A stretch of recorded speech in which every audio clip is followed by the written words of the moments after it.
Hello, Glitterjaw listeners! We want to hear from you. During the month of May, the Glitterjaw Queer Podcast Collective is seeking your feedback about the shows we create, our collective as a whole, and your podcast listening habits. Head to bit.ly/glitterjawpod survey to share your feedback. At the end of the survey, you'll also have the option to share your email address for a chance to win a $50 gift card, courtesy of the collective.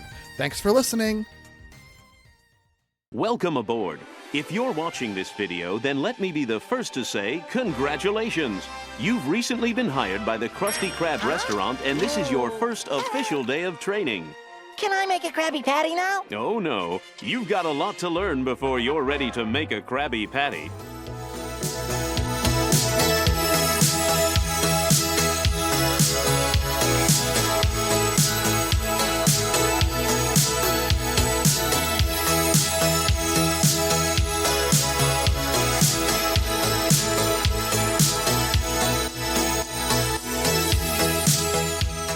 Welcome to Gimmicks, a podcast about the high-concept, experimental, structure-breaking gimmick episodes of TV. From musicals to bottle episodes to a fast food corporate training video.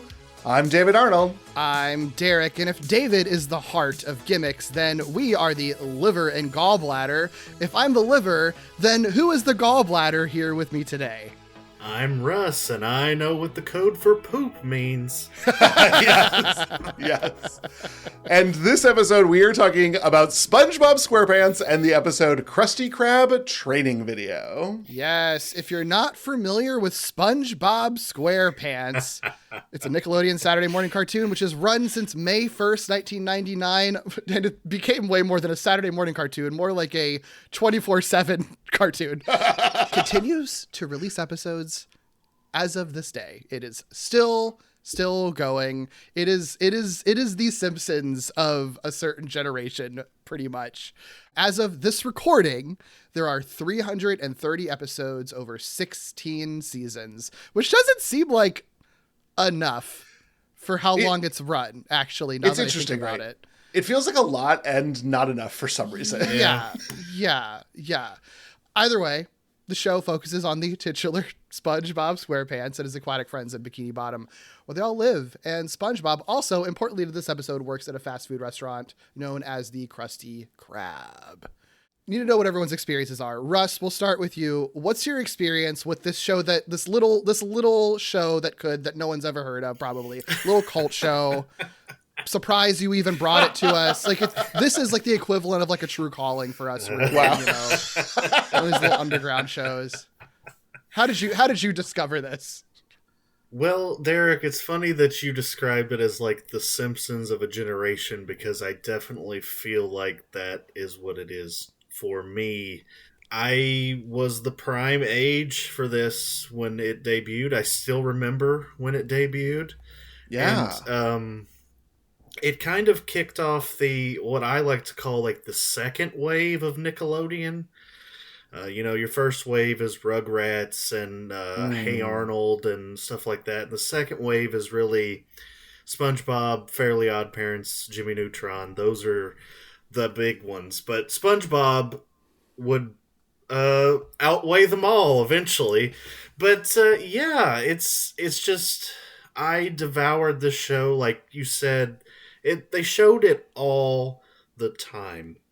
I recently did a rewatch like last year of like the first 3 seasons, and I shit you not, I could probably quote every episode. That's incredible, Russ. It's I could not believe how much I was like, because I will throw out a SpongeBob reference, every day. I once got a girl to go out with me from using SpongeBob references only, but it's it's a big part of my life. I love it. After Steven Hillenburg passes away, after the first movie, the quality suffers a little bit. Okay. But the first 3 to 4 seasons are just gold to me. Yeah. That's so cool, Russ. I'm so excited that you brought us this like thing that matters a lot to you, but also matters a lot to the world, Yeah, because it's an institution. SpongeBob's a pretty big deal. It's a thing we needed to do at some, like, we needed to do this on the podcast at Yeah. some point, just because of its importance. Yeah. To me, it's just like the perfect comedy for me specifically, because it's simultaneously like absurdist and dumb, but very intelligently written. Like, Yeah. Sure. and like, it's not the type of animated series that talks down to kids. Like, there's jokes in here that I don't even think a kid would understand. Sure. So it's like, I think it's the perfect kind of all ages show. But of course, you know, and I'm sure we're going to talk about this, that not all people love SpongeBob. Yeah.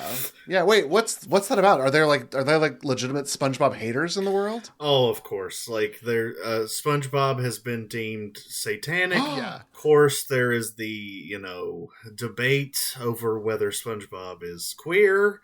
And of course, when you mention that, there's a certain subsect of people that get very angry. Yeah. So it's just like, oh, and you know, then there's just the parents who were annoyed by SpongeBob. Sure. Well, that one. And I do think that there's also a pretty big contingent of people that I think just on principle don't like its dominance and the way that it did kind of take over Nickelodeon, which I do think is like a valid thing. That's not a fault of the show, but I do think can be a fault of like networks sometimes, like really just like overusing a popular thing to the detriment of everything else. Like, I think that's a valid thing that TV networks and like film studios have been doing forever, right? You just like take this popular thing and run it into the ground. And a lot of people are sort of like, my favorite show never got seen or reran at all because you were running like 8 hours of SpongeBob reruns, you know?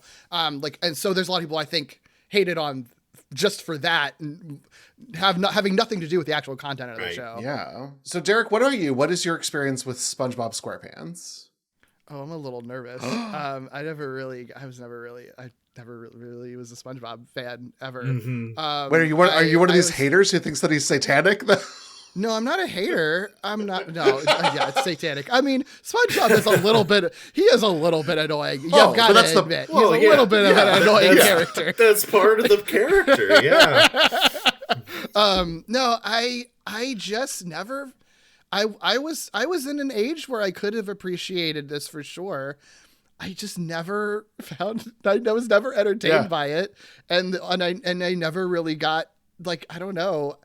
I could see intellectually the merits of it as a piece of comedy, and like the archetypes of the characters. And I don't think it's an ugly show either. I think it's actually a really well designed show, like artistically and everything too. But I just never found it. I never personally found it funny in a way that I responded to enough to want to watch more of it than I was like forced to watch. It was like that beginning of the opening theme song when the pirates started singing, I always changed the channel because it really annoyed me. Like, and I mean, yes, that's excellent. Like, I again, like, this episode I think this episode is really, really good and very, very funny. This is a banger. So like, I think if you were to give me like all of the best SpongeBob episodes, especially from the early days of like the like late 90s, early 2000s stuff, I probably would be like, yeah, this is great. But as far as something that I like want to binge watch, I never got into it. And I was thinking about, like, I don't really know why that is exactly, because there isn't anything that I can point to as being like off-putting for me that I didn't like about it. I think what it was just that, in part, I was just a very loyal Cartoon Network kid, so I would watch everything on Cartoon Network. And with Nickelodeon, I was just more discerning of like, it had to actually really hook me. I wouldn't watch just anything. And SpongeBob, it didn't immediately hook me, so I was like, all right, I'm moving on. I'll turn the channel to Cartoon Network. And I do also think for me personally, this is totally just a subjective me thing, but I think like I really responded to what a lot of like late 90s Cartoon Network stuff would do. of like riffing on like old Hanna-Barbera and riffing on like vaudeville humor and riffing on just like a lot of old pop culture references. Like Dexter's Lab had a lot of like old style comedy. Powerpuff Girls had a lot of like Japanese and like toku influences. Even like stuff like Johnny Bravo is very like throwbacky to like the 50s and 60s and 70s culture sometimes. Ed and Eddie was like, and Courage the Cowardly Dog too, thinking about it now, are like very much riffing on like 50s pop culture in a lot of ways.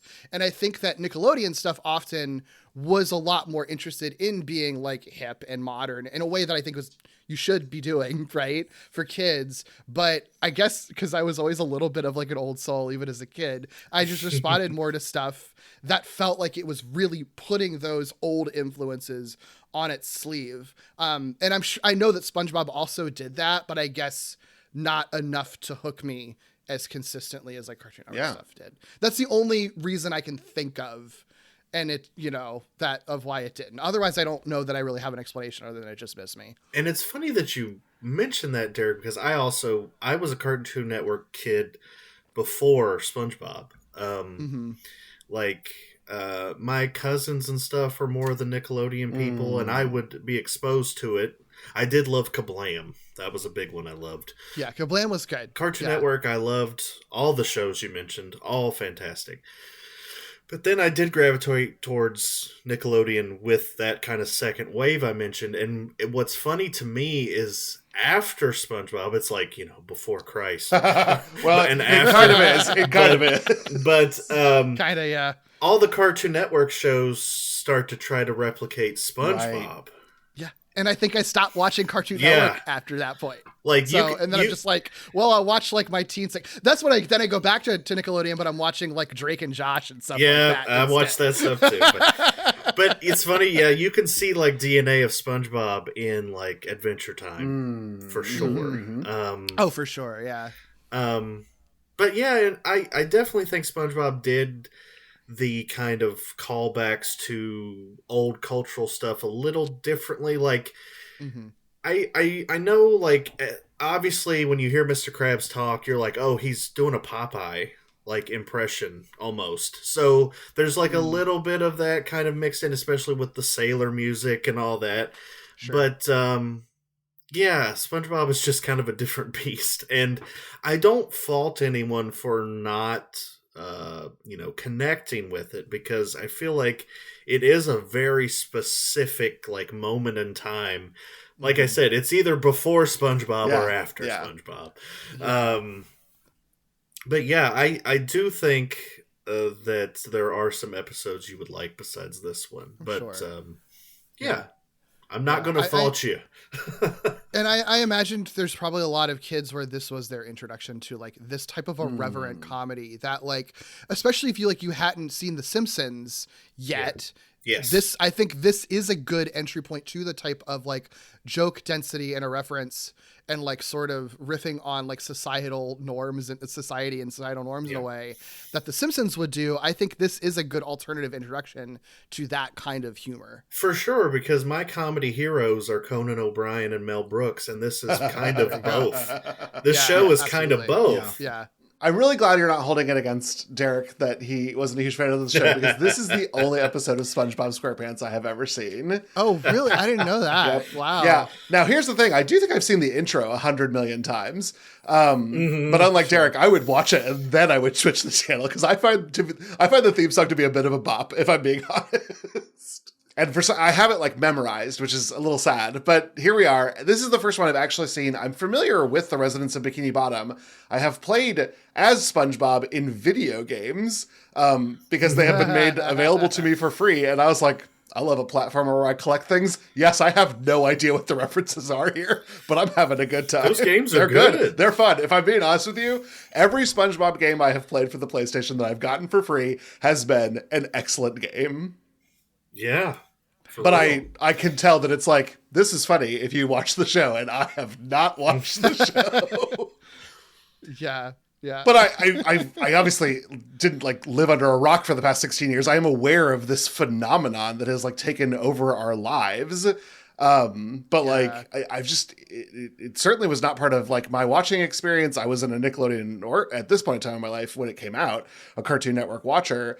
And so I missed it not only completely, but it also sort of like, there was a time in my life when there wasn't SpongeBob around, and then it was everywhere. It was on every child's backpack. It was on every Trapper Keeper or whatever they're called these days. It was just SpongeBob mania. And then I just lived in a world of like, SpongeBob is one of the things that like kids are into. And I think that's a shame, because I think that if I had watched this when I was in college, I probably would have had a really good time with it. Right. Well, another thing about it too, I remember like my first job in high school was at Paramount's King's Dominion, and it was not long after they had acquired Nickelodeon properties, and so they really overhauled a lot of their all of their kids stuff. They had a whole little Nickelodeon section, and a lot of their kids stuff that was previously Hanna-Barbera, like transitioned into Nickelodeon, which I probably held against it a little bit. I'm like, you're not taking away my fucking Scooby-Doo Ghoster Coaster, replacing it with some like fucking Rugrats or shit. But I remember it was very odd, because I think I was working there. It would only been a few years after SpongeBob first came out, which means it would have like kind of just exploded and been sustained for a couple of years. And like I was my literal actual very first job that was actually barely even a real job was like being in the Nickelodeon celebration parade that they did at the opening of the park, like the spring, like before even the summer happened, and helping out. Like, I maybe told the story on the Rugrats one, because I was helping out the Rugrats mascot costume. But even that, it was like, yeah, it's Nickelodeon, but also it's like mostly SpongeBob. He's like, SpongeBob is the mascot of Nickelodeon, you know? And it's hard, I think, to exist in a world where if you're not a fan of it, you're just like seeing like this iconography of it everywhere. And it's sort of like, what the fuck is this guy? But also the other thing I was going to say too is like, the other comparison to The Simpsons is that like so many memes and GIFs that we have now are just SpongeBob references. From this episode, like, a lot of them from this episode. I was like, oh my gosh. Yeah. So it's just, it is weird. I think it's almost like you don't really think about it now because you're so used to it. But when you look back, it is kind of wild how like instantly SpongeBob became like everywhere and just permanently part of pop culture in a way that does feel kind of like Bartmania just made The Simpsons just a permanent part of pop culture and just made the mascots forever. Yeah. Like there's no going back, you know? Yeah. I always love it, Derek, when you bring up King's Dominion, because I lived about an hour and a half away from King's Island, which was the sister location. And same thing, started out all Hanna-Barbera when I first started going, and then transitioned to Nickelodeon, and it was a drastic change. And now I don't even think they have really any kind of licensed property. It's just... it is what it is. At least at a point they had like Peanuts, so there would be some Snoopy stuff. But I mean, I haven't even paid any attention to that stuff in over a decade at this point. So who knows at this point now? I don't know. Right. Yeah, it's wild. But I used to like reference kind of SpongeBob before I really had a grasp on how long The Simpsons had been around. To me, it was like, oh, SpongeBob is the new Scooby-Doo because it's never ending. It just keeps reincarnating. Yeah. But like the difference being, Scooby-Doo was not continuous. Yeah. But it does have a Scooby-Doo quality, because we are branching and spinning off this series.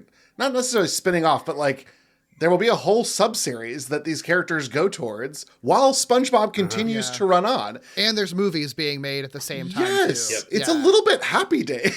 Like, this can't be contained to one television show. The spin-offs are not great. Oh. Okay, thank you for letting me know about that. I mean, it does feel like the ship had sailed on that a long, like, why didn't you do that spinoff, 10, 15, 20 years ago? Well, much like modern Simpsons, the writing of SpongeBob as a whole, I feel like has gotten a lot like dumber. Like, it's not nearly as crisp as it used to be. Okay. It's a lot more. it's always been slapstick, but it seems like it's mostly slapstick, and Okay. it's one of those shows where you can like see where a character gradually changes, like Oh, sure. SpongeBob's an idiot now, where he used to be like this fairly like intelligent but very excitable guy. He's Now like he's like a Leslie Nope character. Yeah. I feel like in the early ones. But now he's just like almost as stupid as Patrick. So it's just kind of weird how like I guess that's what kids like now. They want the stupid characters. I don't know. Yeah. Well, it's hard because you are kind of writing the Simpsons experience. Anything that's been running for a long time experiences this. You're writing for different types of fans and different types of people who are enjoying your content. Because there are people who want this to be the SpongeBob that they grew up with in 1999, and then there are people who are coming into it for the first time. And how do you serve both of those people at the exact same? That it just becomes almost untenable, which is why a lot of Simpsons fans from the Wayback Machine will look at modern episodes and have trouble with them. Derek and I have both watched modern ones, and they're still pumping out bangers. It's just different than it was. It's just a different vibe. Yeah. But it also does make the argument of sort of like, you could just, end this show and just make a new one for modern kids too. Right. Yeah, you could put these. I mean, at some point in time, the under the sea of it all, I think, matters a little bit less. Here in this episode that we're talking about, and I think these first few seasons, it's all really grounded in Bikini Bottom and the ocean. Yeah. I like using the word grounded for SpongeBob SquarePants, but I see what you mean though. When the characters that live under the sea go to the beach, that it's that's what's really grounded. Yeah. Well, let's talk a little bit about how this got made, because we've got a fascinating creator here with Steven Hillenburg. So Hillenburg gets started. He starts his educational career sort of split between two things. He's very interested in art and painting, so he studies that. And he's very interested in science, specifically natural resource planning with an emphasis on marine resources. So he studies both of these things. While he's at college, he works as a park service attendant before getting a job with the Orange County Marine Institute, where he taught young children about marine science. Oh, that's cool. Yeah, and he says that like this was it. This was like his dream job. And just to everyone listening, your dream job is not the one you get out of college. That's probably not true. You're destined for other things. Keep exploring the world. Which is frankly what Hillenburg does, because he gets tasked to make this educational comic book about animal life in tidal pools, which becomes the Intertidal Zone, a sort of comic series featuring anthropomorphic forms of sea life, most of who are all pre-designs of SpongeBob SquarePants characters. Is there a squirrel in a sea diver astronaut suit she's in that? Okay. Sally, right? I know she's not in this episode, so I didn't do research on her. Sandy. Yeah, Sandy was not among them, but like the Patrick Star, it was pretty Patrick Star. I mean, it is. That's funny. It's pretty close. Really funny. SpongeBob is, I think, the most far away, if I'm being honest, because he looks more like a sponge in the ocean, like and not an oceanic sponge rather than a bath sponge or a dish sponge. But it's all there, and the like pages that he scanned and put online, the humor I feel like is also kind of there. And he starts to like try to sell this outside of his little museum. And no one will publish it. Like, no one is interested in it at all. They're all like, children don't want to learn about this. They don't like your wacky characters. Get out of here. God, wow. Like, hard to, even without the SpongeBob, like, foreknowledge, like, hard disagree. That sounds cool as shit. What are you talking about, guys? I think, obviously, the lesson he takes away from it is, like, this would do better as a cartoon, but I don't know how to animate. So he enrolls in Cal Arts. Like you do. Okay. As, like, a second thing. Oh, yes, I have my degree in marine biology, but I'll just go to Cal Arts. Oh my God. I mean, this was 1989. Different time. Feels like that was more doable than it would be now. And then when he graduates Cal Arts, he gets a job with Rocco's Modern Life. What a ticket. Holy shit. Yeah. So he starts directing on Rocko's Modern Life, and then he produced, co-wrote, and storyboarded episodes. He is promoted to creative director for the final season of Rocko's Modern Life in 1995. Wow. There's a lot of overlap between Rocko and SpongeBob, especially with voice actors. Yeah. Oh, yes, there is. Sure. Makes sense. So he's still got this SpongeBob idea rolling around. I think he's still calling it the intertidal zone at this point in time. It's still rolling around his head. He pitches it to Nickelodeon because he's sort of proven that he can do it to them. And they just are like, yeah, do this. Here's some money. Go make the show. We are looking to have a Saturday morning program block, and we want this to be the first thing. Please make this. And like, it was a great choice because it is massively successful. It's wild. I think this is the first episode of Gimmicks where David gave the backstory and I knew every bit of it. Yay! Yay! Well, just to rack up on Hillenburg, he would stay on as creative director and showrunner for all of the efforts through the film. And then he sort of is like, I can't do the film and run this show. Really, really smart. So he sort of hands the reins over and he stays connected with everything. He's still a consulting producer. Whenever he's got time, they pretty much show him everything and he gives the thumbs up or down to it. And he is also involved in like a lot of the games that are happening during that time. It's really about what's on his plate. If he doesn't have the space, he doesn't force himself into it. So it is a real model as of a showrunner, if we're being honest. Yeah. Wow. Good for him. Yeah. Derek and I have talked about some people who took the opposite path and then ended up like fizzled out. Yeah. For real. Right, for sure. Unfortunately, in 2017, he did announce his diagnosis with ALS, which was progressive and resulted in his death in 2018. Wow. For better or worse, Hillenburg was a big stopping force of some of the growth and branch out that has happened with some of the SpongeBob characters. He was very, very strongly didn't want, for example, Patrick to have his own show. And now Patrick does. And so there's a little bit of like, now that the creator's dead, some things that he didn't really want are happening. It does happen in media. Feels really gross. But it feels really gross because these are very personal characters. Absolutely. Oof. Yeah, I don't like that. Yeah. Okay. Yeah. Another reason to maybe not check that spinoff out. It's terrible.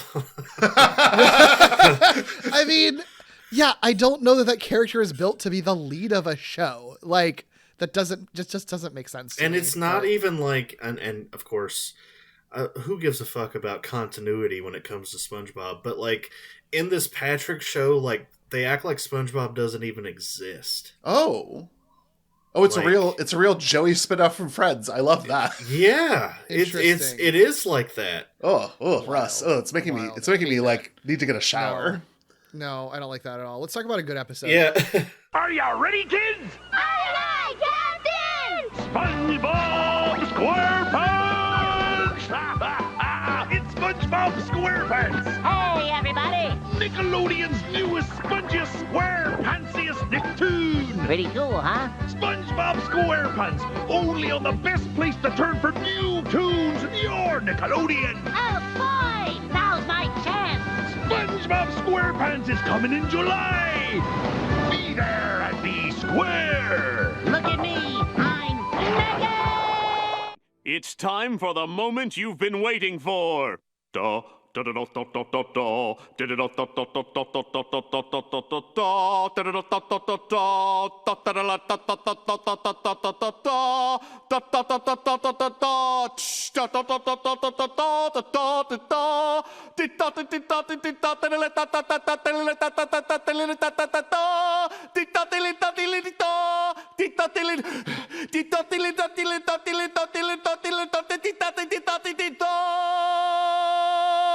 Preparing the Krabby Patty. So the episode we are talking about of SpongeBob SquarePants is season 3, the second segment of episode 10, entitled Krusty Krab Training Video. The original air date was September 23rd, 2002, and the synopsis for IMDb is instructional spoof episode of everything about the Krusty Krab restaurant. I like that it just straight up calls it a spoof. That's so wild. Okay, that's fine. That's what it is. Yeah, sure. Yeah. That's what it is. Well, what it is. one of the reasons that this episode resonates with me so much as an adult is that I have worked in a grocery store for pretty much half my life, and the videos that they show us for training and all sorts of shit is exactly what is in this spoof. Like, right down to that's not Eye of the Tiger, but it sure sounds like it, rock music. Yeah. But they hit the nail on the head when it comes to these stupid work videos. Genuinely. Yeah, we're gonna dive in deep because I think there are some that are very specifically being spoofed here in this episode. Yeah, and I have to imagine, like, I mean, we will get to that, but like I have to imagine like some people working on this, like, if you're people who are working in animation, at some point in your life, you have probably worked a shitty job somewhere, honestly, that like has an awful kind of instructional video of some kind, like, I'm sure. So it really does feel like this is coming from very specific experience. I hold no ill will to any of the creators of this episode that they don't make it easy to know whether or not they worked at a fast food restaurant before writing this episade. But I think you're absolutely right, Derek. The vibes are there that this is a lived experience that is coming through. Probably, they probably were working those places while they were at CalArts, for example. Right. That's probably what worked them through college, honestly. Yeah. Well, the episode is credited to 3 writers, Aaron Springer, C.H. Greenblatt, and Kent Osborne. Aaron Springer, like I mentioned, he's another CalArts guy, graduated from CalArts. He went on to work on a lot of pretty major things. He worked on Samurai Jack, Dexter's Lab, The Grim Adventures of Billy and Mandy, and then became a writer, storyboard artist, and director for the first 8 seasons of Spongebob SquarePants. So a major creative force on this show. He's also the creator of a show I have literally never once in my life heard of, the Disney XD original series Billy Dilly's Super Duper Subterranean Summer. You got it. Never heard of it. Nope. Never heard of it. Me neither, but it is his most recent credit, and he is a creator, and good for him. Yeah. C.H. Greenblatt worked as an art director on TV commercials when he saw an ad looking for animators and was like, sure, I'll do it. And he applied, got hired as a storyboard artist for SpongeBob. So great. Living the dream, right? You see an ad on TV and you get the job. His last commercial was a Chef Boyardee where he directed the like art of like the can.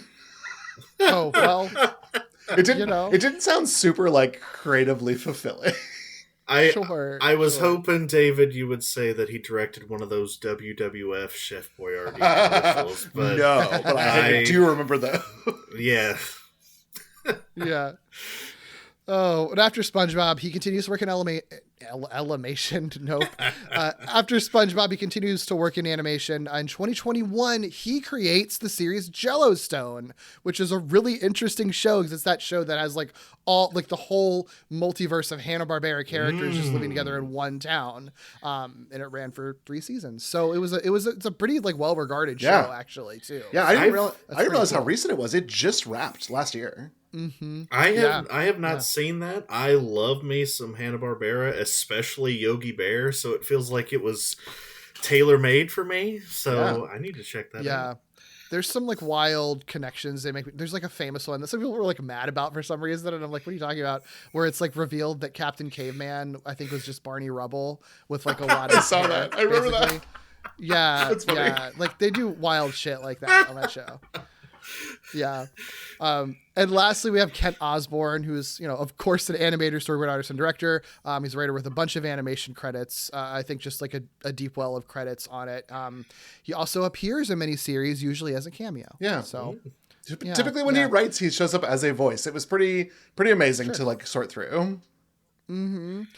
Most recently, he's the executive producer and developer of KIF on Disney, another Titmouse show, which we've done some Titmouse stuff here. I think with Community, right? Yep, that was the Titmouse. That's right. Oh, and Lower Decks. We talked about Lower Decks, and we had Spencer, who worked for Titmouse on our Avatar episode. Yeah, so. Titmouse always. I love when they show up because they're like pushing a lot of animation right now, which I think is great. They're a good studio, absolutely. This one is directed by Frank Weiss. He is a pretty prolific animation director, but he started his career as a xerographer, which were those folks who were responsible for like making sure that they lined the copies upright in early animation on a Berenstain Bears Christmas TV movie. That is his first credit. But he would work in xerography for a little while. And then he gets into being a timing director where he works on X-Men, Animaniacs, Pinky and the Brain. And now he's in like direction. Overall, he directed 15 episodes of SpongeBob SquarePants and continues to work in animation to this day. Very cool. What a resume. Yeah. Yeah. Yeah, I mean, this is a banger episode, and these are some pretty... All of the writers went on to create different series, you know? Yeah. I mean, this is that kind of show, because, like, I mean, speaking of what a resume, like, every cast member is, like, here's one of the most famous voice actors in the history of the world. There's so much to run through with it, but just I guess, quickly as possible, run through some of these. Like, Tom Kenny is SpongeBob and is, like, so prolific, like such a legend. It is the kind of, like, I know that he is known for the voice of SpongeBob because he's done it so long. It's such a popular character, but like so many things, like I knew him from, like I know him from Powerpuff Girls. Like he's like amazing on that show, all over that show. Multiple characters, like he's like the narrator and the mayor and a bunch of other ones, and it's like, yeah, he's so good. I think, you know, Nickelodeon wise, right before this, he was the voice of Heifer on Rocko's Modern Life. So like people would have known him for that. And then I think he really blows up in the late 90s after that. Yeah. And continues to this day. We talked about him on Adventure Time, for example, where he's Ice King in that too. So very, very well-known voice actor. One of my favorites is when he was the Penguin on The Batman. Very good Oswald Cobblepot. He's got a great Tom voice. Kenny. Yeah, and he shows up in like serious roles in superhero cartoons and as villains and stuff too. Sometimes it is wild. He's very versatile. But one that we probably wouldn't get a lot of time to talk about is Steve Cahala, who is the voice of the narrator of this video. He's only in 2 episodes of SpongeBob SquarePants, but this is his thing, is he comes on to animation and is the announcer of something. He has 2-3 dozen roles as announcer. And beyond that, he is he's in tons of live action shows as background, or very, very minor roles. And he just seems to never stop working. This man is always working. It's funny too, because like I'm glad that they got him on for this. It is funny though, because like Tom Kenny has done narrator type roles. Like he already has a voice like that. So it is kind of funny that they didn't just have Tom Kenny do this voice, because it would have been distinct from SpongeBob. I think it still would have worked. Well, and Kenny is the narrator of SpongeBob SquarePants. Like the beginning narration is Tom Kenny. Yes, the French voice is Tom Kenny. He's also Patchy the Pirate in live action, but another one, Bill Fagerbakke as Patrick. He's another one that's just been all over the place. His first major TV role was as Dauber on Coach. I didn't realize he was like a main cast. Like 199 episodes. Yeah. That's banana. I never really... Coach was a show that I knew strictly by ads for Coach, but never seen a single episode for it. Incredible. I remember seeing so many ads for it, but never watched a single episode of it. Yeah, but while he's doing that, that's when he starts dipping into voice acting. So he shows up on like Ah Real Monsters, Dumb and Dumber, Beethoven, Jumanji, and a lot of people would know him from Gargoyles because he's Broadway on Gargoyles. Yeah. And now we're talking about the good shit. Yeah, just so everyone knows, when Derek says Beethoven, Jumanji, Dumb and Dumber, those are the cartoons of those films. Oh, sure. Because that's what we were doing in the 90s. He still does live action stuff. Probably most famously played Tom Cullen in the TV miniseries of The Stand. The one that I have strong memories of my grandparents, for some reason, having like the multi VHS version of it. That had like the creepy figure in the middle with the creepy demonic figure with the red eyes that like scared the shit out of me. And I think I watched, and then I watched The Stand and I was just like, what is this? What is this?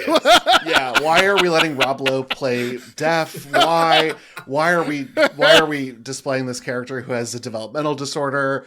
And that is the role that Fagerbakke has to play. And he is memorable in it. I don't know that it's a well-written character.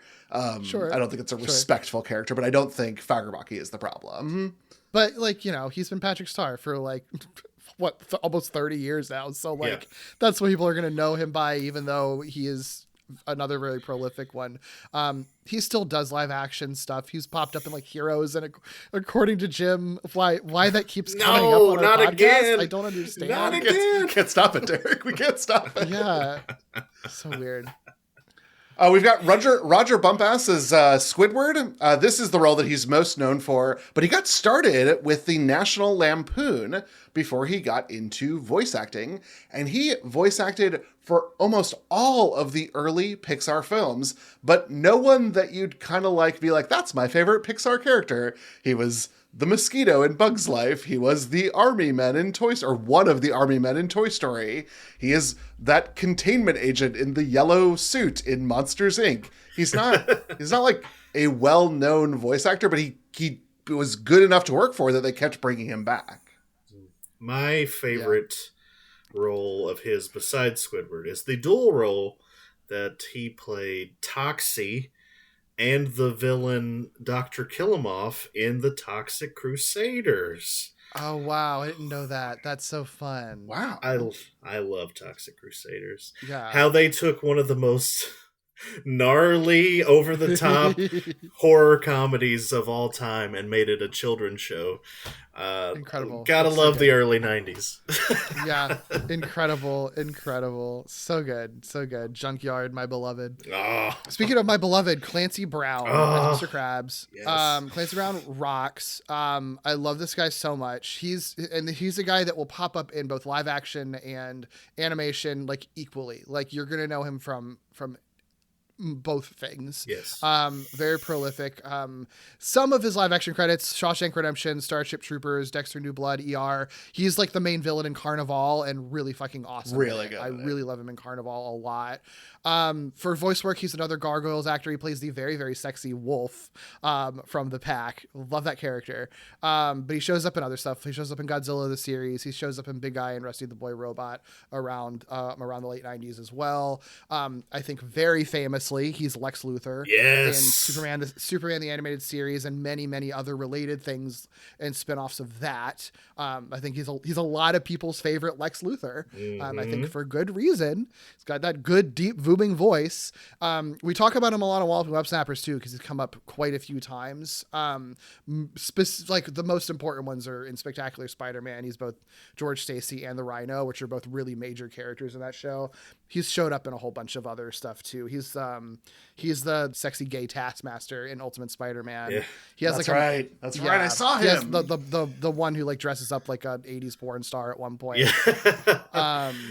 And like he's even showed up on like the MTV Spider-Man before as well. So like he's all over the place with that stuff too. So listen to Walloping Web Snappers. You'll hear us talk more than likely at one time or another. If it's any show made like from the 2000s onward, Clancy Brown's going to come up at some point. I was just going to say that your fellow Glitterjaw show Distant Echoes is talking about Clancy a lot right now because he's Savage Opress, Darth Maul's brother on Clone Wars. Yep. Of course he is. Yeah, he has got the perfect voice if you need someone with a deep voice, and the thing is like he's a good actor obviously, but I think he plays the range of it really well, because I think we've talked about this on Walloping Web Snappers a lot too, because he can deploy that deep voice in a very serious, menacing way, which he often does, is why he plays a lot of villains, but he's not pigeonholed into being villainous because he's really, really good at comedy. Yeah. So like with characters like Mr. Krab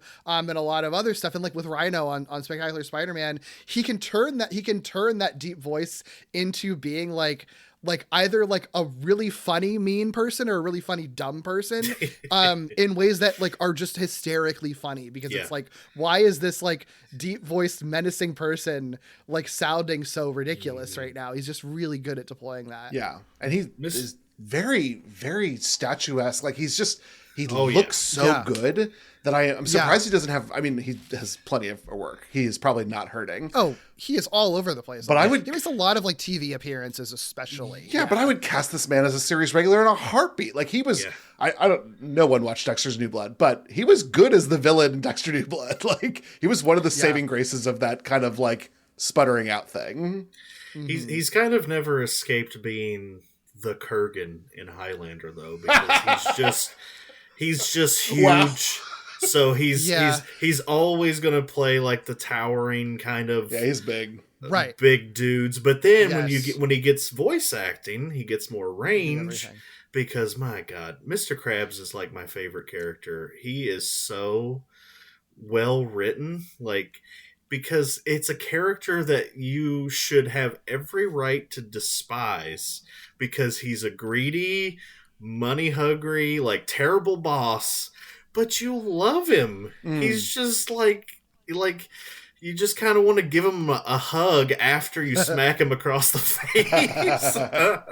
It's very relatable because like we've all worked at a job that has had a boss like that. Even if you weren't necessarily working at like a fast food place, you've had this type of like really greedy cheapskate boss that seems to have like no soul whatsoever. Yeah. Like it's such a common shared experience. Yeah, but it's a fun foil to SpongeBob, who's sort of naive and Right. positive to a fault to put these together. And that's probably what makes Russ you like this character. Yeah, actually, I think it's a good point because not to keep making the Parks and Rec reference, but like if SpongeBob is Leslie Knope, then like people like, you know, Ron Swanson, or even like Aubrey Plaza's character. Why am I forgetting her name? Oh my God. Why am I forgetting her Yeah. name? What the fuck? I've seen that show a million times. April Ludgate. Oh my God. Oh my God. I mean, Aubrey Plaza is like so. Yeah, her that's her own why I person. said- Yeah, but like when you put Leslie Knope against like April and Ron Swanson, like it ends up making them more likable. And I think if you had them independently of Leslie Knope in a different show, it would be a lot easier to hate them. But when you kind of put that up and make them foils to a really relentlessly optimistic, like high energy, joyful person, like it ends up having to expose. Yeah. Like, for one, it's sort of like, oh, thank you for being there to temper this character that otherwise would be very annoying. Exactly. And also that can then in turn expose any semblance of softness in them as well. Yeah. And there's that fine line because, you know, it's kind of a similar situation. What you just said is like Mr. Krabs, while he can be antagonistic, is not the antagonist. Like he has his own antagonist. He has his own archenemy. He has Plankton. Right. So it's like, it's funny that SpongeBob works to where like, because both Squidward and Mr. Krabs have these kind of antagonistic auras towards SpongeBob, but they're at the end of the day, they're supporting cast. They're friends of SpongeBob, even though they kind of hate him. well, let's talk about a real villain then, because we have one last voice actor to talk about, and that is Mr. Lawrence, credited as Mr. Lawrence, who plays Plankton. This is Douglas Lawrence Oswoski. His first voice acting role was on The Twisted Tales of Felix the Cat, and he has been voice acting pretty much ever since. He pretty much quickly after that was on 42 episodes as Filbert Turtle on Rocko's Modern Life, which is how he got connected to all of this. And he is maybe most appreciated as Plankton if he's not best known as Plankton. And then he moves on to working, like, I think he has a much higher paying job now for SpongeBob. Like, he still does the Plankton voice, and he also does Larry the Lobster, too. But, like, I'm pretty sure he got promoted to, like, He's a consulting producer now. There you go. Oh, wow. Well, that's the voice cast. So let's talk about this episode, because this is a bonkers concept at its base. Yeah, because like Russ, when you originally were pitching SpongeBob, there's multiple episodes of SpongeBob that would be good for a gimmicky episode, and like the ones that you pitched that you want to talk about were all good, but I think that one of the things that attracted David and I to this one specifically was that I don't know if any other show has ever done this before. Yeah, I don't think we're ever going to get to do this again. Or if it hasn't done it as successfully as this one has, because people reference this episode as being like one of the best episodes of SpongeBob, like to this day. And it is a really, like, it's a very hyper specific high concept idea. Yeah, and I think series might show you a video for a minute, maybe 90 seconds even. The Simpsons does that stuff, does instructional training videos all the time. They love that type of stuff. It's on Double Meat Palace and Buffy. But it's short. It's very short. It's not the whole thing. Yeah, right. But this is like, what if an entire episode you were watching an in-universe training video for the job that your characters work in? And I also think it really helps that the show already is established that SpongeBob and Squidward work at a fast food restaurant as a major part of the show. And like, what one thing that you know of for fast food restaurants, many corporate jobs, but especially fast food restaurants, are like instructional corporate training videos. That is a thing that has been like a funny, weird little internet thing, or even before the internet, like thing that have been passed around as like a funny thing because it's a shared experience, people who have worked there, but also if you haven't worked there, it's a funny thing to watch these like weird corporate training videos where corporations try to be clever or try to be hip and cool or try to make their training, more entertaining, and also like don't want to have the actual managers give person to person training, but just put a tape in a VCR, make the employees watch it, and then have them go out to the job after that as if that's like real training. Like, it's such a wild concept that's a thing that was so prevalent. So it kind of makes it makes so much sense that this show, given what it already had set up, would do something like this. And the attention to detail with just like our opening title card is just black with white font. Yes. Very boring. Very boring. Yeah. And we're going to talk about the ending when we get to it, but it is also like perfect. Like the way that this is cut, edited, it's a masterpiece. But I think when you get older, you appreciate this even more because you've been through that corporate, kind of lifestyle. You've had to watch these videos before. Yeah. Yeah, David, tell us a little bit about the history of corporate training videos, because I know you're chomping at the bit to do that. I really am, and I really specifically wanted to look at fast food on this. Like, why did this happen? Sure. Why was it such a big deal that it got so many references later? And it all kind of goes back to the early 80s when VHS became a little bit easier to make and a little bit easier to distribute. And one of the challenges every major fast food company was having is that if they allowed too many franchisees in a year, they'd start to get a lot of complaints from customers that the McDonald's hamburger that I had in Evanston, Illinois wasn't the same as the McDonald's hamburger that I had in Tampa, Florida, because that's the promise of the McDonald's brand. And so as VHS becomes cheaper, there's this bright idea that one of the things that we can do for franchisees is to say, you're probably good with money because you've got up enough money to buy a franchise, but you probably suck at talking to people because you're good at making money. So we will sell you a training video set so that you will continue to meet our brand standards and we'll get fewer complaints and that'll raise the brand. And gang, it's like actually wildly successful in accomplishing that goal. And in actually training people, it leaves a lot to be desired.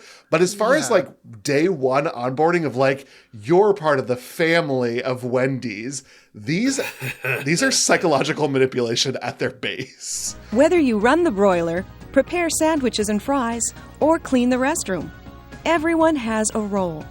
As a matter of fact, your most important job is to provide such exceptional service that our guests want to return more often. Because the more often a guest returns, the more successful your restaurant will be. So Burger King is more than just fast food restaurants. It's a global community of independently owned and operated businesses that rely on you and your fellow crew members to deliver our products to guests throughout the world. Burger King, your restaurant manager, and your franchisee are glad you chose to join the Burger King team. We hope you take pride in your restaurant and its commitment to your community. Make every effort to satisfy our guests. And whether your employer is Burger King Corporation or a franchise restaurant owner, have a successful career at Burger King. Welcome to the team. They stay on VHS, I think, long past the due date of VHS, and they never quite make it onto CD. I did find some people who had invested in Philips CDI technology to do Laserdisc trading that was interactive. Oh my God. But I want these laser discs. I want them. So bad. It pretty much stays on VHS until the internet is big enough that they become internet trainings, which is what they are today. And they not that they suck today. They are still kind of the same, for better or worse. Like, we're trying to have fun at work, but the interactive component of them has made them actually more pedagogically successful and less, I think, entertaining. Yeah. But I've pulled some that are really bonkers. There is one called the Wendy's Grill Skills that, like, the guy gets transported into the television. It's like a 45-minute affair. I was like, no. I could teach you to flip a burger, man. Like, you don't need any of this. The reason you press, you gotta think. When the meat hits the grill, it starts to shrink. We start shrinking when we hit that grill. You know it will. We start shrinking when we hit that grill. You know it will. Ow! When you see red juices on the top of the meat, it's time to give the turn and press a repeat. Do it again just like you did before. Do the four-corner press just one time more. Now once you press this the second time, don't press them again because the meat's just fine. But when you see red juices rise, turn the patty over to the other side. Don't scrape the grill, we want it wet, you see. And keep the meat moist so it's hot and juicy. When the meat's red juices no longer rise, you can serve that patty, it'll win a prize. Oh, I've seen clips from this go viral constantly. Like as recently as like a week ago, like the rap about like flipping the burger correctly and making sure the cheese is on it. But when it's a double burger, you know, you got to put the cheese on differently. Like I like, it's that people love, people eat that shit up. People love that stuff. It's so funny because it's so hokey and corny and silly. And it's like, are people really going to be singing the songs themselves as they're cooking the burger? Or are they going to be paying attention to making sure they've cooked the burger for an appropriate amount of time? Like, well, that's my hope. That's my hope, isn't it? Right.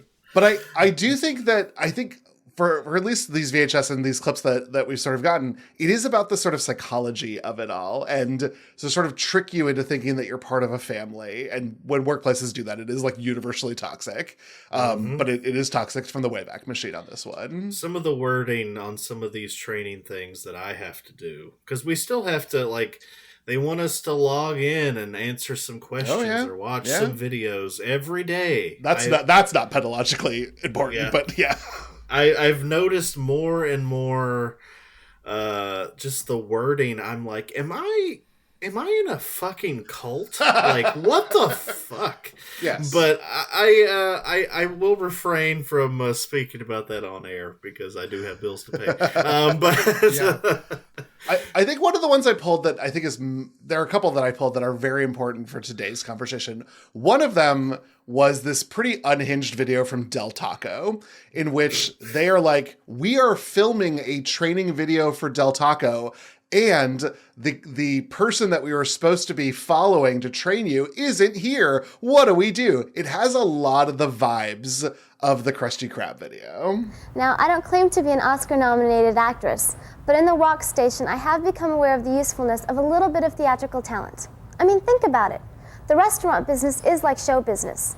You have to give the audience what they want, and you should always leave them smiling. Cue the walk person. Walk person, where are you? Walk person! Cut! Customer, you were beautiful. Really, don't ever change. Where's the walk person? The customer should never walk up to an empty counter. Here I am. Sorry. Okay. Let's try it again. And action! Hi, may I take your order? I'll have a burrito, fries, and Coke. Oh. A what? A burrito? Cut!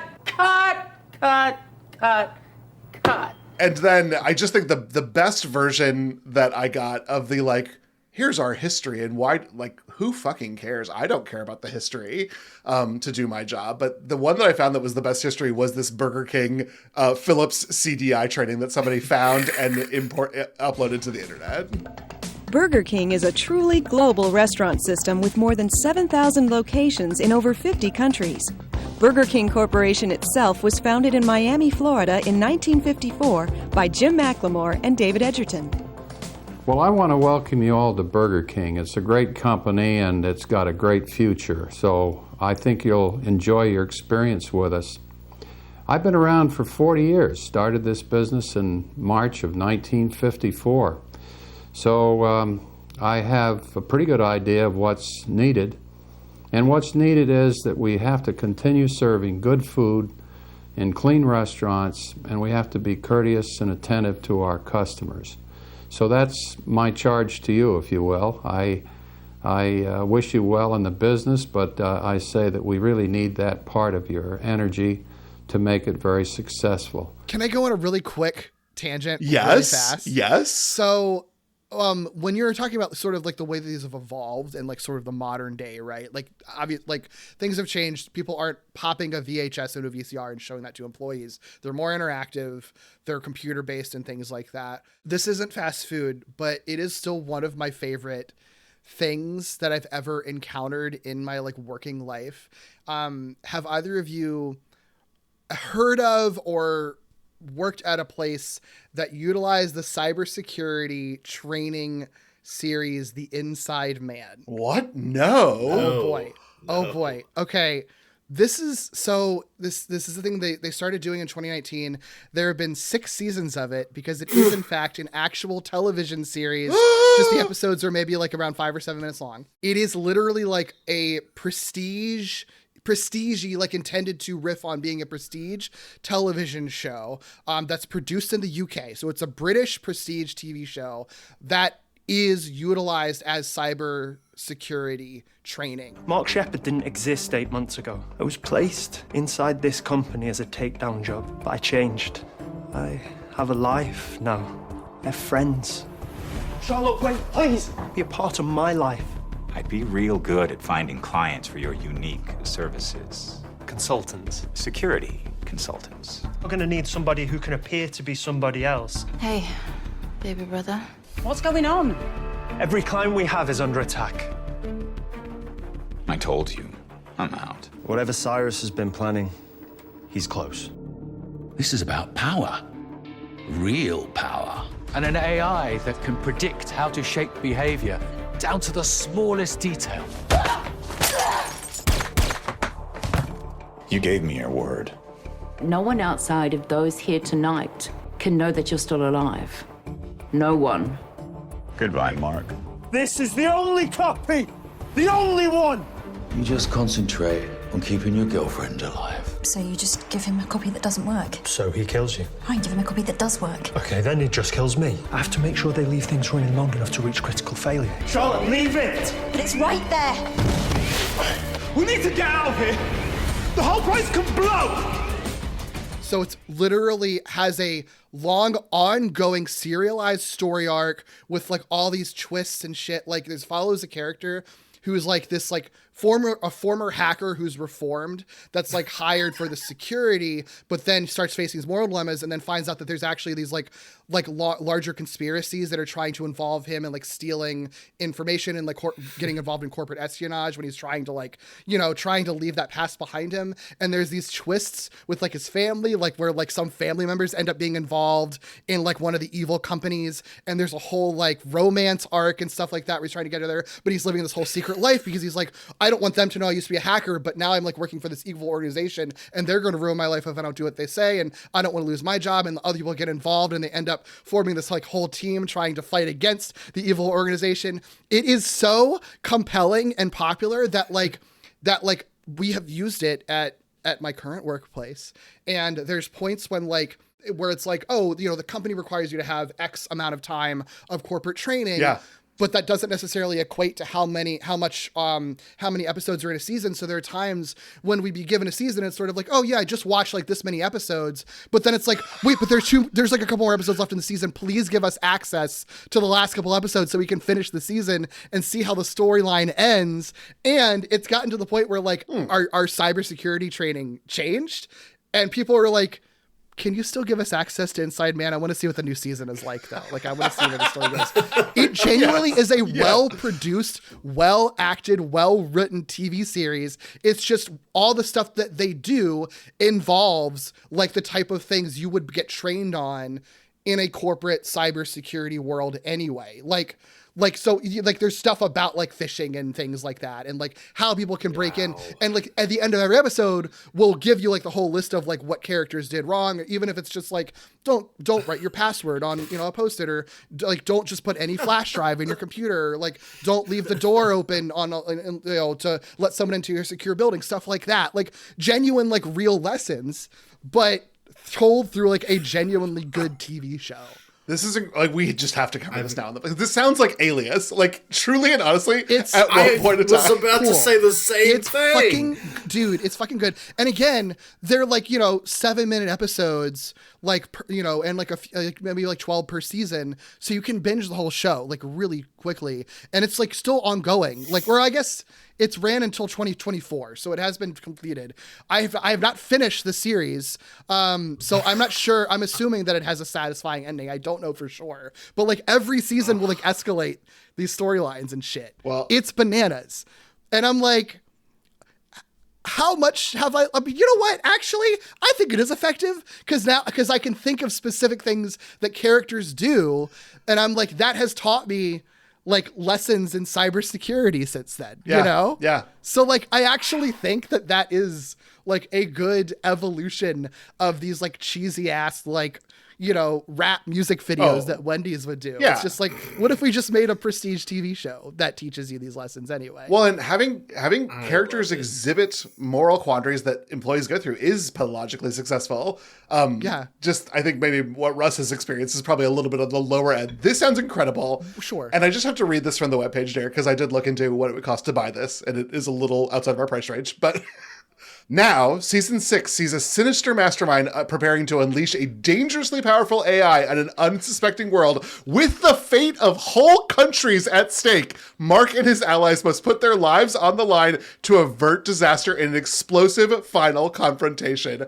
I need this shit in my veins. It's so good, dude. And like Mark, played by like the actor that plays him, is really good, and like he has like you get emotionally invested in this guy, like the stuff that he has to deal with, and some of his like family shit. It's wild. Like, yeah, it's bananas. I want more good things for him because his IMDb is 71 episodes of this show and nothing else. Yeah, come on, Mark, right. You can do it. They deserve better. Yeah, this sounds way better than watching someone get impaled by a power jack. Yes.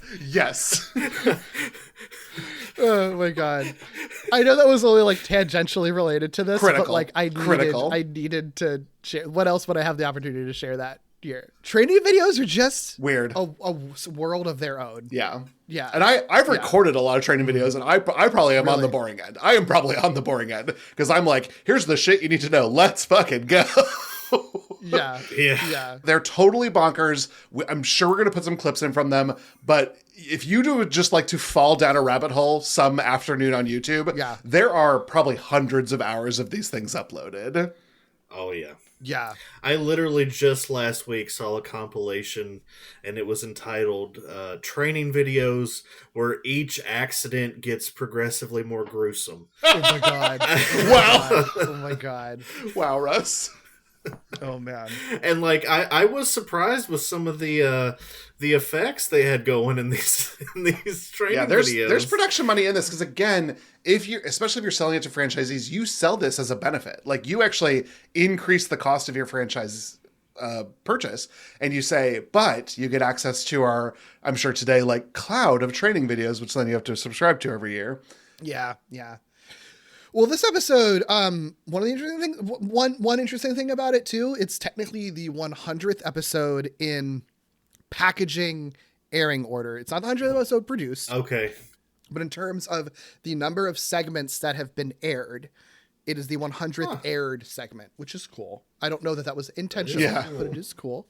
I don't think we hadn't really found any like really good insights or oral histories or anything about this episode. I have to imagine people who are making this are pulling it from their experience and they're just not sharing where those experiences came from, but you can guess.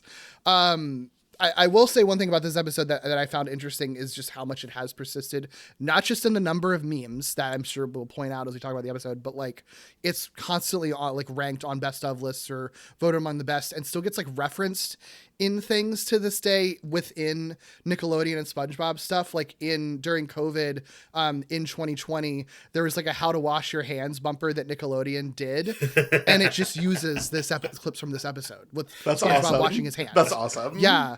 Yeah, and then this was like as recently as 2024, there was like this like Krabby Patty collab event that a bunch of restaurants did with trying to make their own Krabby Patty or whatever. But like Wendy's was involved in it as well, and there are some Wendy's videos related to that are absolutely riffing on the like this episode, and specifically like the whole like Krabby Patty like coming towards the screen. Yeah, like riffing on that.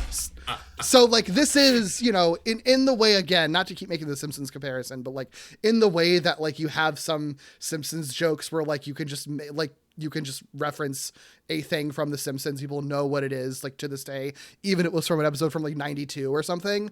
Like this episode is like this for SpongeBob, where it's like continually referenced. People will know what you're referencing, which I just think is interesting whenever you have an episode like that. Yeah, absolutely.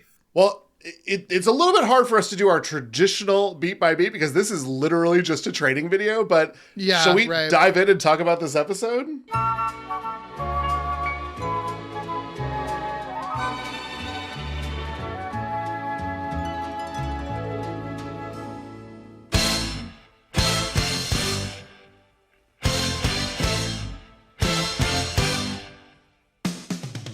So as Russ mentioned, we start off with like this black screen, white text title card that almost looks like, oh shit, we need a title card. And that is how a lot of these corporate videos end up looking, because they are literally at the last moment being like, oh shit, we need a title card. It's really good, like in like Arial font. Yeah. And then they sort of set the stage, which is like, you're a new Krusty Krab employee, but we're going to teach you how to make, you know, the perfect Krabby Patty. But first, there's other things you must know. And that'll be sort of the runner for SpongeBob in this. Yeah. First, here's some propaganda about how great your boss is. Oh my God. Dude, so good. Okay. Like, right. Yeah. Right. I do think like the joke density of this is really incredible. Because as soon as you jump into this, you get like the Eye of the Tiger riff, like the very obvious Eye of the Tiger riff. That's just like shots of the restaurant, which also feels very classic training video of just like showing off how amazing your workplace is. And it's just like, it's literally just like a burger joint. Right. Like, what are you talking about? I love like the word art, like screensaver balloons and congratulations banner of like congratulating you to getting your job at Krusty Krab. And then one of my favorite little subtle jokes is like when they start getting into the Mr. Krab backstory. Yeah. You are now employed by one of the most successful restaurants in Bikini Bottom, but it didn't get that way overnight, because the store closes at 6. No, the story of the Krusty Krab is a story of one man's hard work, perseverance, vision, determination, and sweat. But mostly his sweat. From humble beginnings. You may think Mr. Eugene H. Krabs, owner and founder of Krusty Krab, Inc., has always been the financial wizard he is today. And you're right. After the war, Krabs stayed secluded in a deep depression that seemed endless. But then his luck changed when he acquired a bankrupt retirement home. And with a few minor alterations, the Krusty Krab was born. It didn't get there overnight because the store closes at 6. Which is like, that's a funny joke. It didn't get there overnight because it's closed. But then I'm thinking, no, there's a second layer to this joke. Your burger store that would serve dinner closes at 6 o'clock at night. That doesn't make any fucking sense. Like, that's so funny. Yeah. The joke that immediately made me laugh out loud upon rewatch was This used to be a retirement home, but after a few subtle changes and all the old people disappeared. Yeah, that was great. I think mine was actually right before. I laughed a lot at the retirement home, but right before it, they were like, "Well, it was like what, Eugene Krabs or something like that, the original Mr. Krabs." Yes, it was like. He had depression after the war, and so he decided to invest in a fast food restaurant. After the war, he was in a deep depression. I was like, wait, what war? Like, we're under the sea. Right.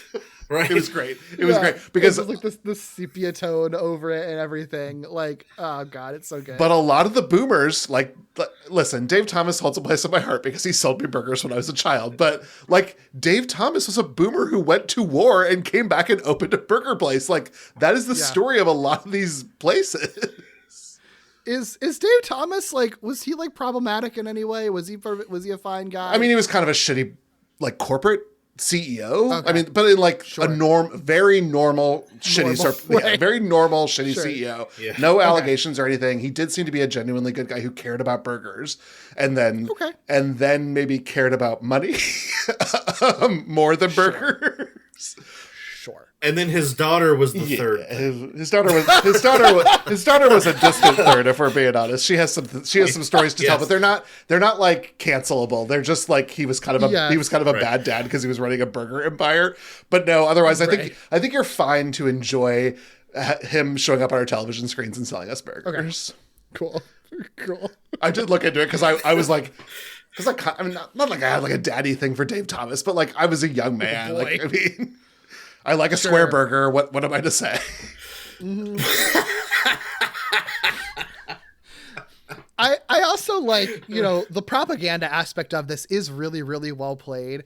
And like one of the things that honestly feels even more appropriate nowadays is like when they get to the bit of like how like Mr. Krabs innovated and stuff, and they just the joke of it is they list all of like these modernized advanced like improvements of like this here is an advanced patty control mechanism.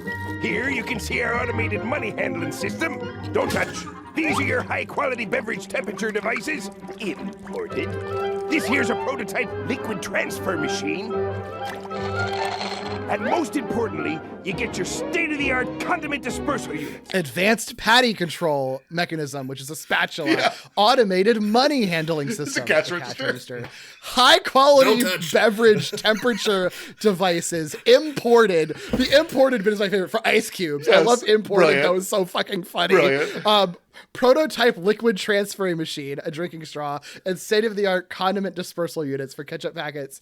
And like all of those well written for like that joke, but it's also like that's so fucking real to this day because that's what every fucking corporate person anywhere does is like, look how innovative I am, and then just like feeds you a thing that like already exists, and it's just like, this is how my company is doing it differently, and I'm like, you're just doing it the same, but you're calling it something different. That's all you're doing to make you look like you're a tech genius or disruptor, and you're literally not doing anything.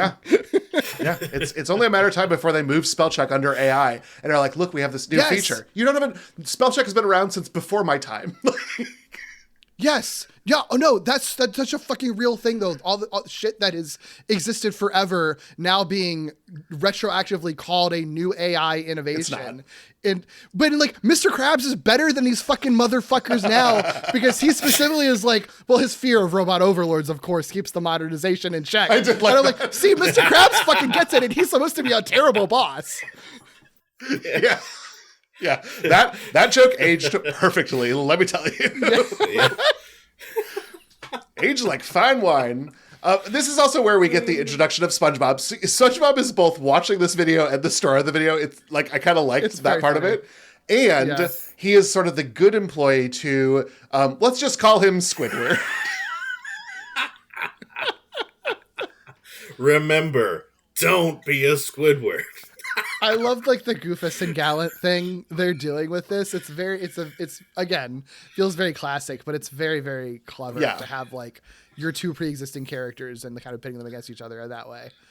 I also know this is the Goofus and Gallant model, and so I went looking to see, and then just like this model of comparing one thing to another, people to each other, has existed in time immemorial. I was kind of like, to me, it started with Goofus and Gallant, and I think that's one of the biggest things, and it gets parodied the most. But no, like Greek myth has had, like, this is like from the Wayback Machine. That makes sense. It does, but I kind of was like, what's the origin of Goofus and Gallant? And then that led to some other really strange philosophical questions in the last week. That's okay. I'd like to hear more on that, maybe off mic. Yeah. But speaking of that, though, like with Squidward being the bad employee or whatever, I didn't realize like the meme of like, I really wish I wasn't in a historical event right now is like from this episode, because he has the I wish I weren't here right now button. It's incredible. And it's just... It does speak to who Squidward is, and I like that he's also aware that he's in a training video and like he can hear the voice of God and is sort of like freaked out about it. That is very funny. Yeah. His like reacting to what the narrator is saying makes it 100 times funnier because he's just like, hey, Yeah, it is clever because they could have played this very, very straight, and I think it would have been really good. But I do think it makes the fourth wall breaking ends up making it funnier because because it adds a whole other layer to it where it's just like, wait, are they coming in and shooting this video with them, or are they watching this video? Like, what are they watching themselves on a video that was previously shot? Like, it makes it confusing in a like funny way because it makes it like it's harder to like predict where they're going with any of this. Agreed. Yeah. And there's always something funny about being able to like converse with the narrator. I think that's why like Tom Ketty's narrator character in the Powerpuff Girls is so funny because he like literally is part of the story half the time. Constantly. Yeah. One joke that I thought I didn't like at first, but then came around on very quickly was literally the poop joke. Does this mean I get to make a Krabby Patty now? No, you can't make a Krabby Patty without understanding the phrase poop. Poop? Once you understand poop, you'll understand your place at the Krusty Krab. But what does poop mean? It's actually a carefully organized code. Watch closely. People order our patties. Ah, poop. They do the classic thing of like giving an acronym like you would in a training video, like to help you. And it's, usually it's like an acronym to help you remember the steps in something or remember like a safety procedure or whatever. And the joke, and the joke at first is like, oh, their acronym is poop. Ha ha, poop. Now they have to say poop a lot. All right, whatever. And I was just like, okay, guys, it's a little easy. But what I maybe came around on it is like, oh no, the joke isn't that it's poop. The joke, because like if it was just poop and then they came up with a normal acronym, like retroactively to do it, like fine. The joke is that the acronym already doesn't make any fucking sense and is useless anyway, because the acronym is people order our patties. Like, what the fuck? What the actual fuck? That was like, you know what? That is a good joke because it's like another like multi-layered one. Like the thing you thought was supposed to be funny isn't actually the punchline. Yeah. Right. And SpongeBob, at least in this early era, never really did like toilet humor. Mm-hmm. Like there's not I can't think of any like fart jokes or like this is a rare occurrence of using the word poop. I can literally think of 2 times they use the word poop, and neither of them are about actual poop. And I feel like this is another memeable moment from this episode. I have seen both poop and then other things displayed in this with SpongeBob looking at them confusedly. Yeah. And I think the other thing that's sort of wild about the poop is that this is the training. Like, in order to make the perfect Krabby Patty, you need to remember poop, which is people order our patties. That does not actually teach SpongeBob how to make the patty. Or sell them. Yeah. It's just like, they're going to tell you they want to order them. Like, And it's just so in line with some corporation. Just it feels like they find these words at random to make acronyms out of. Like, it makes it. It so perfectly encapsulates that kind of just like corporate ignorance. Agreed. But there's still more SpongeBob must learn, so we switch to personal hygiene, and this is where we talk about washing our hands. And so Derek already mentioned that this is a Nickelodeon thing that they did for around washing your hands, but this is also a big memed area. This is another opportunity for us to see SpongeBob doing it right and Squidward doing it wrong. And I don't know what I expected when they panned over to the stall, but when the stall opened and Squidward was just like sitting on it with all of his legs, I was like, I'm very confused. Yeah. Yeah. Like, what was he doing in there? Didn't he have magazines? I mean, he was him? taking a shit, Yeah, right? yeah, Like, yeah. I mean, but like real though, that's like, yeah, take a shit on your boss's on your absolutely. company's time. Absolutely. Get paid to poop. It's yes, great. everyone Yeah. get paid to poop and listen to podcasts. Like, you are allowed to do that. Unless you're not allowed to do that. It's always funny when you also, it's like almost like the Donald Duck scenario where like we see Squidward get like embarrassed and he covers up. I was like, Squidward, you don't wear pants anyway. Yeah, it's funny. So yeah. This segment also gets into the, now I mentioned that SpongeBob really didn't do toilet humor, but they have done gross out humor. And that is a criticism of some SpongeBob, is the random bits of gross out humor. Oh, I had to hold back things from within my stomach when I saw him cut off that fucking pimple, gagging, not in the gay way, but in the like, just gross out want to vomit way. Yeah, it's a little much. I mean, it was giving almost a little bit of like. It's funny because I think if it showed up in a Ren and Stimpy, I would be like, well, this is just sort of that's their art palette, and like I just sort of like live in And that that's why world. I didn't like Ren and Stimpy, because I found it really gross. Fair enough. But like SpongeBob, as Russ said, isn't in that world, and so I did also find the pimple to be a little. It just felt a little far. It just felt a little far. Didn't like it. Yeah, didn't like it. When you get a little bit later, try to avoid at all costs the episode where SpongeBob gets a splinter, because you will die. But it's a sponge.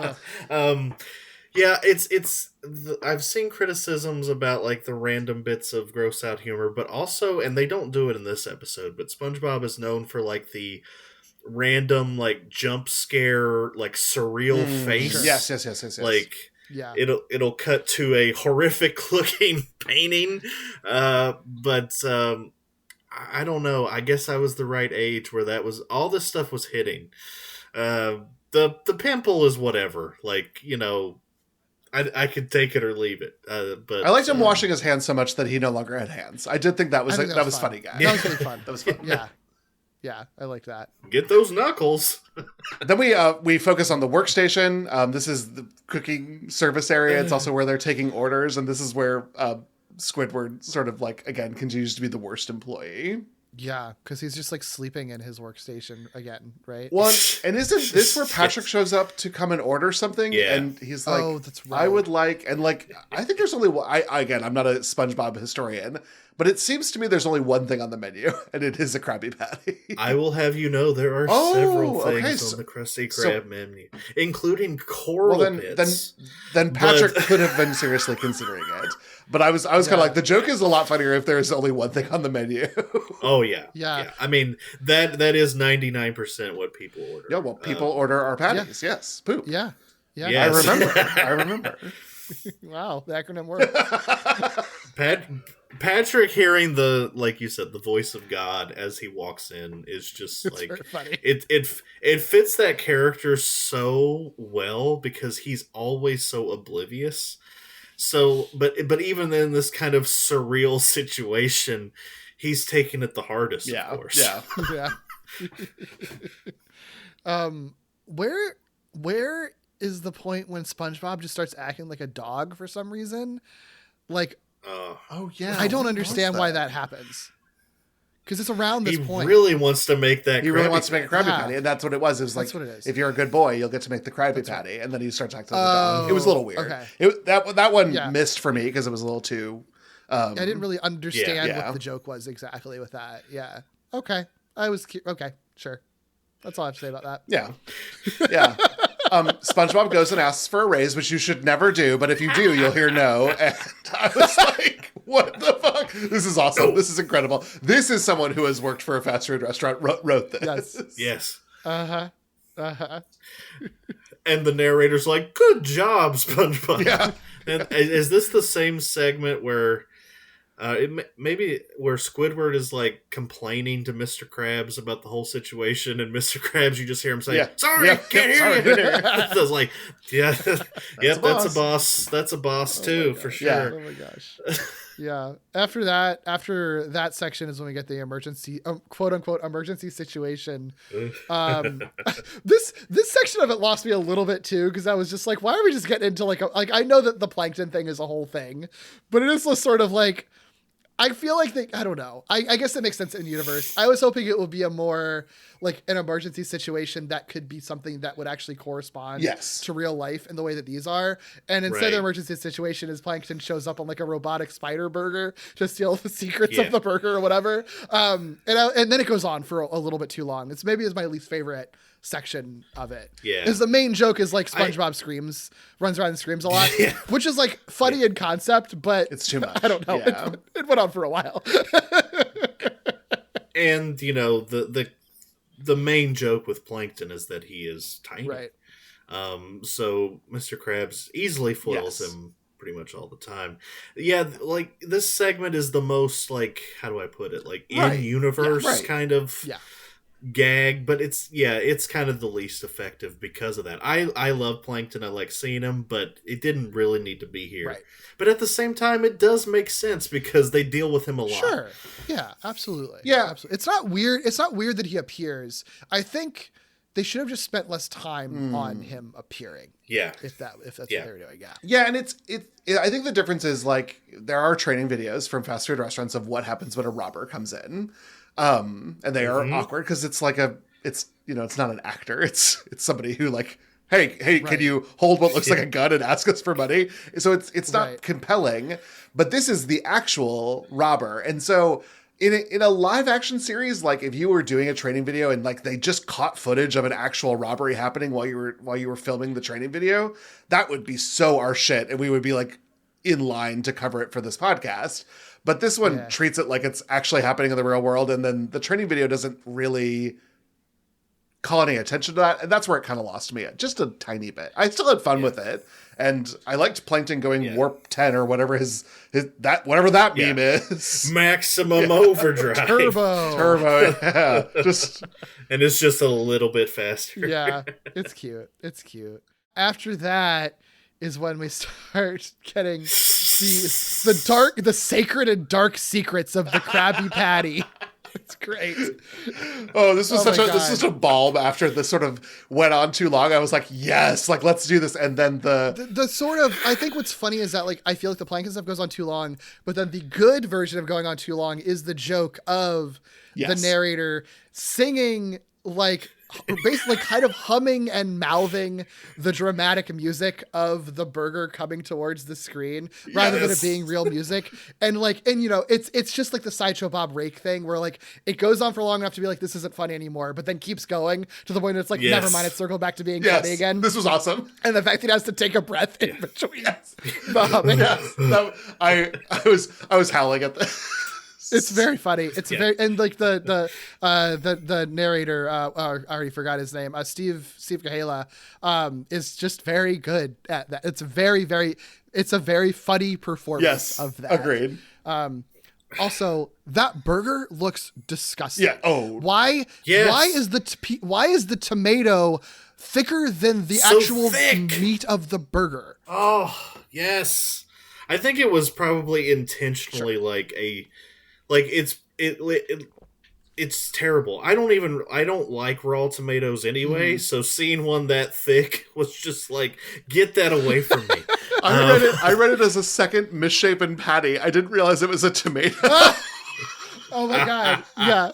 I mean, because that's how fucking thick it is. That's what it looks Why would a tomato be that thick? I was like, why is one of these different than the other? I didn't even clock it as a tomato. That's incredible. That is incredible. God.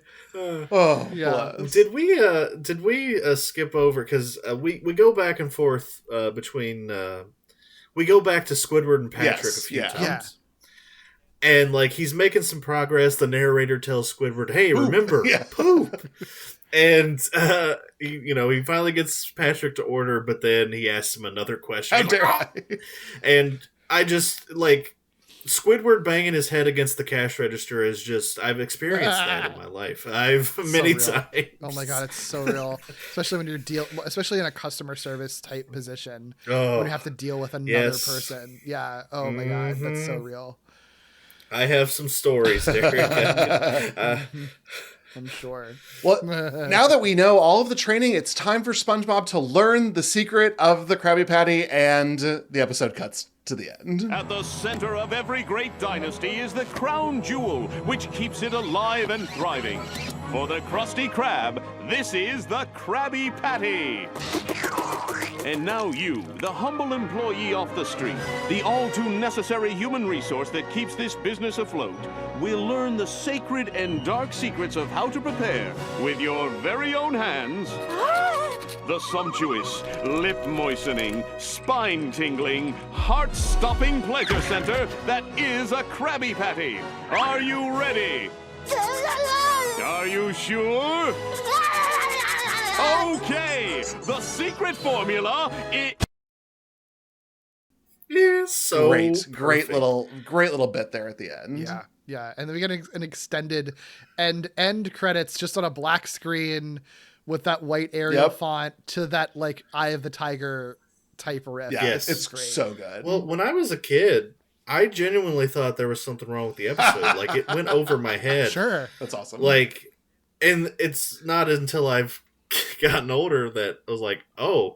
But it also probably helped that I think when you watch this on TV, it just cut to the next show. Like, no credits. That's kind of a shame, because I loved, I mean, I like when the credit, I think Derek and I have talked about this a lot. We love when the opening title and the credits embrace the gimmick. And I love these credits embracing the gimmick of just like, oh yeah, people made this, so I guess we got to put their names up. Hurry, get them up. Right. Yeah. Right. Yeah. Just do some screenshots of a Word document. That's enough. Get it on there.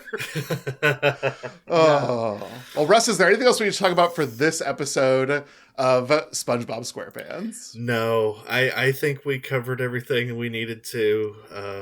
This is just a classic, guys. I don't know what else to say. This is very, very fun. I really dug this, and like you said earlier, I don't know that we'll ever cover anything else like this episode before. It's such a clever idea, and they deploy it really, really well. And I don't know if a lot of TV shows would have the opportunity to do this in a way that makes sense in the other show. Yeah. You know what's funny is like it's not even close to my favorite. Like I would put many episodes before this one, but I don't think there's one quite as special as this one. And that's why you guys chose it, is because it's so unique. And it has lasted almost 25 years now. So it's insane. Yeah. So I looked up where could we find another one that's close to this? And I thought, did Superstore ever do this? Because that would be... that would make sense. That would be a right place for it. Yeah, they burned it off as exclusive online content to Peacock as like short videos. Come on, guys. What a brilliant concept to waste on that bullshit. Because that show would have done it really well. Oh, that's a bummer. That's such a bummer. Yeah. Wow. Damn. Online content. We have to find a good episode of Superstore. Love Superstore. Yeah. Well, Russ, thank you for joining us to talk about SpongeBob, but people probably know your voice from a different topic that you cover out in the world. Could you tell folks where to find you and the stuff you do online? Yeah, I am the host of Kaiju Comic Cast, the podcast dedicated to your favorite giant monsters in the medium of comics. I think it's pretty self-explanatory what we talk about. If you like Godzilla, if you like Ultraman or King Kong or Gamera, and you want to talk about comics, those characters in comics, I'm the guy for you. Derek's been kind enough to be on the show multiple times. We have talked about a wider range of things on there. You can find me pretty easily. I'm on Instagram, Blue Sky, and pretty much anywhere you can find podcasts. That's awesome. Thanks, Russ. And for me, I'm David, and you can find me online almost anywhere as Dmuma. That's D-M-U-M-A. And I am on a couple other podcasts. You can find me talking to my friends Marilee and Tyler about horror media on Fear Coded. And then this past season, I joined the Super Mario Moment with Hamish to talk about live action and cartoon versions of Mario on Super Mario Moment. So check those out if you want to hear more of me. Derek, what about you? Sure, you can find me most places at Derek B. Gale. My other podcasts include Walloping Web Snappers, where we do deep dives into into Spider-Man cartoons, which I mentioned on this episode, Screonk, where we look at Godzilla's filmography, Falling with Style, where we looked at Pixar's filmography, and Lee Carvalho's Potting Challenge, where we look at the Simpsons tie-in video games. I'll also mention, since Russ is here, Russ and I both have articles on Kaiju United if you want to read our words instead of hearing our voices about things. So definitely check that out as well. Awesome. Gimmicks is a proud part of the Glitterjaw Queer Podcast Collective, many of which podcasts have featured Russ as a guest. I believe that we represent the reality stone in Russ's infinity gauntlet of Glitterjaw shows. Wow, David, damn, you really nailed that just now. Okay, I had a 1 in 6 chance of being right. Let's be really clear about that. If you are looking for other queer media podcasts, you can check out the full roster of Glitterjaw shows at glitterjaw.com. If you want to support this show by giving us a little tip, you can buy us a coffee at ko-fi.com/gimmickspod. You can also follow this podcast at gimmickspod on Blue Sky and Instagram, and email us your questions, feedback, and corrections to gimmickspodcast@gmail.com. Please rate, review, and subscribe on our podcast platforms. And until next time, friends, keep being weird.